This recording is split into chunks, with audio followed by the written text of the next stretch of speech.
Hello la famille, Hello la famille, moi c'est Manu. et moi Mohamed. Ensemble, nous sommes le couple Bupenza Tungara. Pour ce nouveau numéro, nous allons aborder le thème l'attitude à avoir dans l'épreuve. Je reprends, l'attitude à avoir dans l'épreuve. Alors, C'est parti.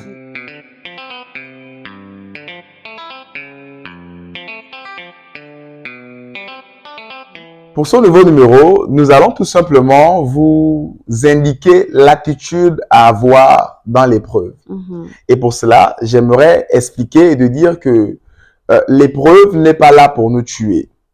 À chaque fois que quelqu'un demande au Seigneur ou encore veut comme ça augmenter son potentiel, veut aller à une autre dimension en disant je veux grandir, je veux évoluer, je veux que mes finances grandissent. C'est-à-dire à chaque fois qu'on parle de croissance, inconsciemment, nous appelons l'épreuve. Inconsciemment, nous appelons des moments difficiles. C'est-à-dire quelqu'un qui est en 5e année et qui doit aller en 6e, c'est-à-dire au lycée, lorsqu'il dit « Maman, je veux aller en 6e » ou encore il s'est dit à lui-même « Je veux aller au lycée, au collège », inconsciemment, il est en train d'appeler le CEP. Inconsciemment, il est en train d'appeler l'épreuve sportive et toutes ces choses. Donc, pour dire à quelqu'un, l'épreuve n'est pas là pour te tuer, mais l'épreuve vient comme ça attester et te donner l'opportunité d'aller en classe supérieure, d'aller dans une étape nouvelle dans ta vie et dans ta destinée. Et aussi dire à quelqu'un, comme premier point, pour surmonter l'épreuve, il te faut avoir la foi en Dieu. C'est essentiel. Je ne sais pas en quel Dieu tu crois, mais nous croyons en Jésus-Christ de Nazareth. Il te faut croire en Dieu. Il y a un Dieu dans le ciel qui regarde à ta vie, qui regarde aux situations que tu traverses. Et je répète encore, aucune épreuve ne peut venir à toi si tu n'as pas la capacité de les surmonter. Exactement. Il nous faut avoir foi en Dieu. Et quel meilleur exemple je pourrais prendre si ce n'est l'exemple de Job. Job qui a traversé tellement d'épreuves, mais il n'a pas perdu sa foi en Dieu. Et c'est ce qui a permis à Job de sortir de cette épreuve-là et de sortir plus victorieux et plus béni. L'épreuve que tu traverses est peut-être une occasion pour toi de gravir plus vite les échelons et peut-être une occasion pour toi de doubler ton onction ou la dimension dans laquelle tu es. Voilà pourquoi je te demanderai de toujours garder ta foi et tes regards vers Dieu. Exactement. Et secondo, l'attitude qu'il te faut avoir, c'est tout simplement la foi. Ce que moi je pourrais appeler la détermination sur la vision que tu as. La foi aux promesses que Dieu a faites sur ta vie. La foi dans la trajectoire de ta destinée. La foi dans tes projets. La détermination. Qui croira en toi si ce n'est pas toi-même? Qui pourra mieux croire en tes projets si ce n'est toi-même? Ainsi, lorsque tout va mal, crois en toi, en ta personne. Crois en tes capacités. Crois que ce projet verra le jour. Malgré le vent contraire, malgré les situations compliquées, ça finira par voir le jour. La tempête finira par passer et le calme reviendra dans ma situation.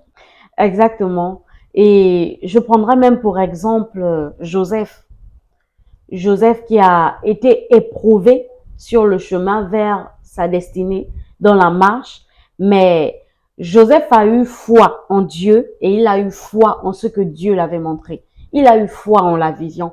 Voilà pourquoi dans tout ce qui s'est passé dans la vie de Joseph, il a marché selon la foi en Dieu et la vision que le Seigneur l'avait montrée. Et le Seigneur a honoré cela. La Bible déclare que Dieu n'est redevable à personne. Si tu gardes tes regards vers l'Éternel, dans les épreuves que tu passes, si tu loues toujours l'Éternel, si tu l'adores toujours, si tu demeures toujours intègre, rassure-toi, lorsque tu sortiras de là, tu sortiras plus que victorieux. Et la Bible dit même, si je peux me permettre, que les temps de sécheresse ne seraient pas comparés à ceux des gloires, à ceux qui vont venir après. Donc, sois ferme, reste ferme.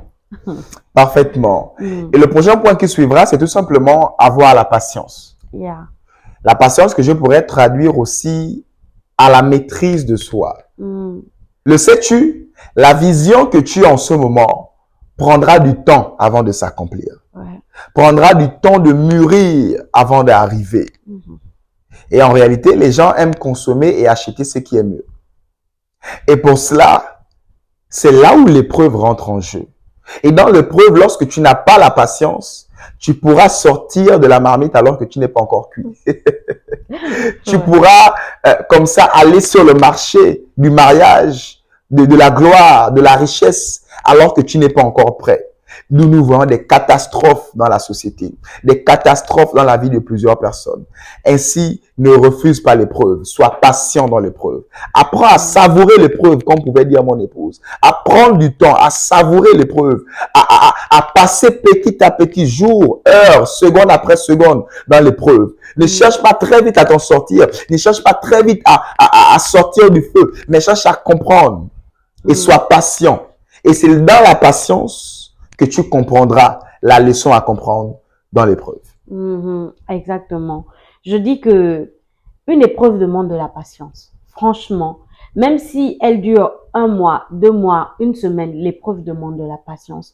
Parce que quand on dit épreuve, on parle d'éprouver. C'est quelque chose de difficile à supporter. C'est quelque chose de difficile à surmonter. Mais dans l'épreuve, tu dois essayer de te tempérer. Tu dois essayer d'avoir la patience, de ne pas perdre la face devant le Seigneur. Parce que de toute façon, dans l'épreuve, c'est vrai qu'elle vient de Dieu, mais souvent, le monde des ténèbres aussi se lève. La preuve avec Jésus, la preuve avec Jésus a été conduit par le Saint-Esprit, mais celui qui était acteur dans le désert, c'était le serpent. Matthieu 4, verset 1er. Oui, exactement. On se rend compte que dans cette histoire, le diable s'est levé et il a tenté Jésus. Il a tenté Jésus. Comme pour dire que dans l'épreuve, on peut être tenté. Il peut avoir des solutions qui vont paraître comme la bonne solution, comme les solutions que les amis de Job avaient apportées à Job, mais qui n'étaient pas la solution réellement. Tu peux avoir des tentations. Tu as besoin d'avoir une maîtrise de toi, de maîtriser ton corps, de maîtriser ton cœur, de maîtriser tes pulsions et surtout de patienter et de te dire, je sais ce que Dieu m'a dit, je sais où Dieu veut m'emmener et même si je ne sais pas, si je n'ai pas encore reçu une orientation de Dieu, j'attends. Si je n'ai pas encore reçu quelque chose de Dieu, j'attends. L'épreuve demande de la patience, comme la patience que Jésus aussi a eue avec le serpent. Lorsque le serpent l'a tenté 1 fois, 2 fois, il a eu de la patience malgré ça. Et après, il est sorti plus que victorieux. Alléluia. Et j'aimerais tout simplement terminer avec ce 4e et dernier point pour dire que dans chaque épreuve, il y a une leçon à apprendre. Ah, yes. Plusieurs pensent qu'un vent va souffler et les moments difficiles vont terminer. Mais si ce vent a soufflé et que tu n'as pas compris, très vite tu vas te retrouver dans cette boucle temporelle et tu ne t'en sortiras jamais.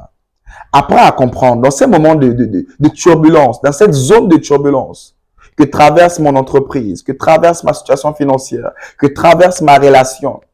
Qu'est-ce que je dois comprendre derrière? Qu'est-ce qui doit me faire grandir dans ces moments difficiles? Il y a toujours quelque chose à comprendre. Et prends du temps, au travers de la patience, à comprendre la leçon, à comprendre ce qu'il y a dedans. J'ai pour habitude de dire que la classe ne passe pas, mais c'est toi qui passes la classe. Nous avons fait la terminale il y a plusieurs années, mais la salle de terminale existe toujours. Pour dire que la terminale restera là éternellement. L'épreuve restera toujours là. Aussi longtemps que toi, tu n'as pas compris, comme pouvaient nous dire les profs. Il explique quelque chose et il voit que plusieurs n'ont pas compris. Il dit, bon, si vous n'avez pas compris, revenez l'année prochaine. Et il y a plusieurs personnes qui repassent chaque année la même épreuve. Et ils sont dans une situation compliquée pendant des années. Alors que c'est quelque chose qui devait durer peut-être quelques mois ou quelques semaines. Parce que tout simplement, ils n'ont pas pris la peine d'écouter le Seigneur, d'écouter et de comprendre la leçon derrière ces moments difficiles. Mon souhait pour toi est que dès maintenant, tu puisses comprendre la leçon derrière ces moments difficiles.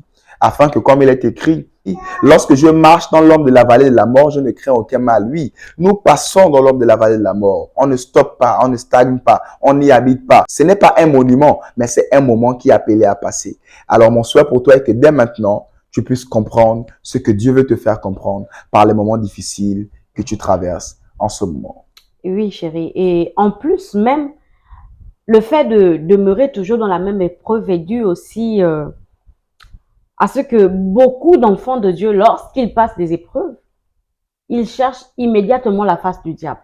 Immédiatement, ils se mettent dans les prières de combat, ils se mettent à chasser des démons, ils se mettent à chasser des esprits, sans même se rendre compte que c'est une épreuve par laquelle le Seigneur veut les faire grandir, le Seigneur veut changer leur caractère, le Seigneur veut sans doute changer ton cœur, le Seigneur veut sans doute changer quelque chose chez toi. Voilà pourquoi il te fait passer par cette épreuve. Alors, lorsque toi tu réagis par chasser le diable, chasser, tu ne prends pas la peine de t'asseoir et de dire, Seigneur, regarde ce que je traverse. Seigneur, la Bible dit que tes bontés se renouvellent chaque matin, mais j'ai l'impression que ça fait plusieurs matins, je ne vois pas tes bontés.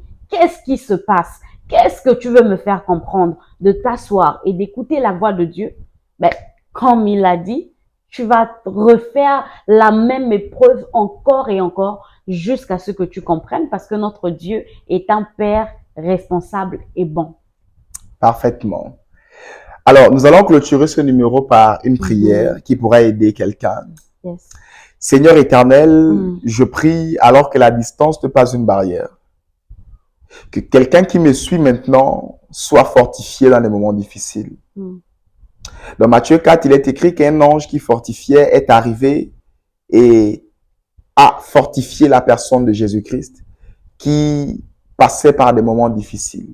Je prie que l'ange fortificateur te fortifie maintenant au nom de Jésus-Christ et te donne de comprendre la leçon dans ces moments difficiles au nom suprême de Jésus-Christ. Sois fortifié, sois rempli de patience, de foi en tes projets, en ta destinée et de foi en Dieu car il est fidèle. Au nom de Jésus-Christ de Nazareth que j'ai ainsi prié, nous disons Amen. Amen. Alléluia. Alors, si tu as été béni par ce contenu maintenant, n'hésite pas à liker, à commenter, à partager et surtout, abonne-toi si tu n'es pas encore abonné. Et que Dieu vous bénisse. ciao.